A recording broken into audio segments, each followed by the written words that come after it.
Menyambut bulan suci Ramadan, puluhan pemuda ikut serta dalam aksi melukis mural di ibu kota Kabupaten Pidi, dengan mengusung tema Jaming Mural dan Grafiti Ngabubucat. Acara tersebut digelar pada hari Sabtu, tanggal 8 Mei tahun 2021. Turut diselenggarakan acara buka puasa bersama. Walau menggunakan warna yang agak sedikit gelap, namun beberapa sebenarnya bertema terang, seperti lukisan manusia sedang tidur. Salah satu mural, misalnya, menggambarkan seseorang sedang tidur, gambar bunga-bunga, serta burung bernyanyi.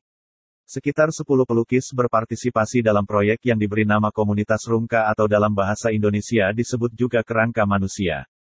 Dalam artian kerangka yang kokoh berkesinambungan dengan organ lainnya, begitu dengan kerangkan yang saling merangkul antara sesama, bersama belajar, dan berproses bersama-sama, saling berbagi dan bermain bersama-sama.